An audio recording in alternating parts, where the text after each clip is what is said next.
you ever say yes to something you didn't want to do and instantly feel that little inside your chest? Like your mouth said yes, but your whole nervous system screamed no. Yeah, we've all been there. And what's worse, you spend the rest of the day replaying it. I should have said something else. I didn't want to go. Why do I always do this? It's like your brain cannot stand the idea of someone being upset with you, so it trades your peace for their approval. Let me tell you a story. My friend Layla, one of the kindest, hardest working people I know, was constantly running on empty. At work, she'd stay late helping coworkers with their reports. At home, she'd agree to every favor, every plan, every can you just? And when I asked her why she doesn't just say no, she said, because I don't want people to think I'm selfish. But the truth, her body was saying no every single day through tension, exhaustion, and stress. And here's what really got me. She genuinely believed that if she stopped being helpful, people would stop caring about her, that her value was tied to how much she could give. But the cost, she was losing herself in the process. See, people pleasing isn't a personality trait, it's a protection strategy. When you were younger, maybe you learned that love or acceptance come with conditions. When you were good, helpful, or easy to deal with, so your brain built these quiet rules. If I make everyone happy, I will be safe. And that rule, it got stored deep inside your emotional brain, especially in the amygdala, which is your built-in alarm system. Now, every time someone seems disappointed or critical, your brain reacts as if you're in danger. Like rejections equal survival risk. That's why you freeze in the moment. That's why you say yes before thinking, and your heart races after you finally set a boundary. When you rehearse conversations for hours before having them, and then beat yourself up for days if they don't go perfectly. Weakness, it's your nervous system trying to protect you from all pain.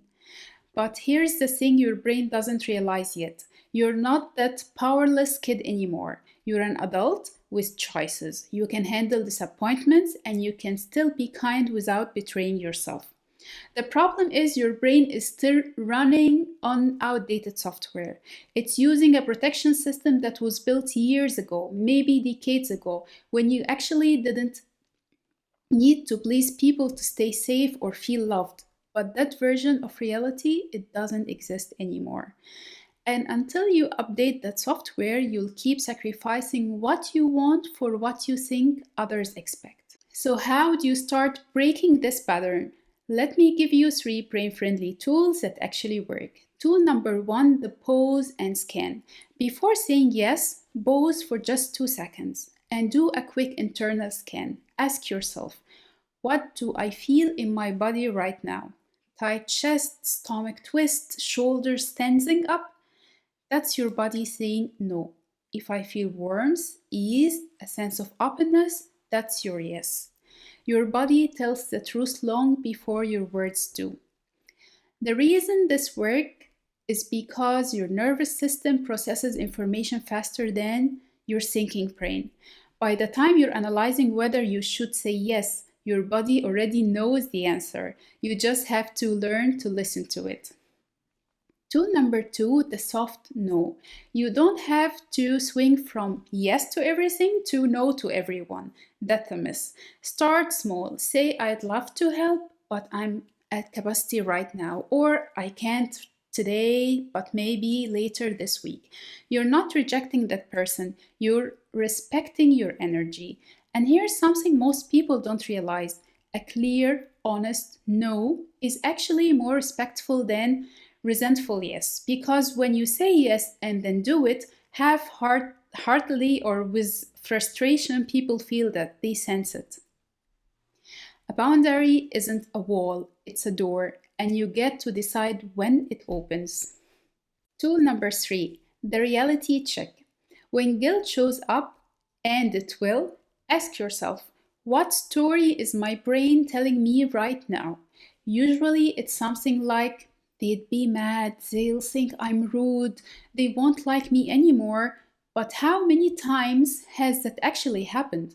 Most of the time, people just move on, and you're the only one still overthinking it 3 hours later, or 3 days later, or replaying it in the shower 2 weeks from now.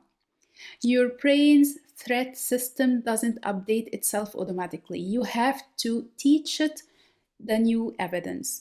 Every time you set a boundary and nothing explodes, your brain learns, oh, we are safe. Every time you say no and the person still respects you, your nervous system relaxes a little more. You're literally rewiring years of conditioning, one honest conversation at a time. And here's the beautiful part: when you stop chasing approval, you start earning respect from others, yes, but from, most importantly, from yourself. Because at the end of the day, the approval that matters most isn't theirs, it's yours. The question is not, will they like me if I say no? The real question is, will I respect myself if I say yes? So the next time you catch yourself about to say yes, just keep the peace, pause, take a breath, and remember, your peace is also worth keeping.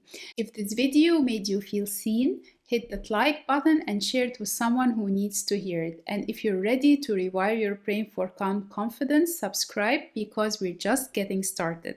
Your brain's not broken, it's just ready for a new pattern. Thank you, and see you next video.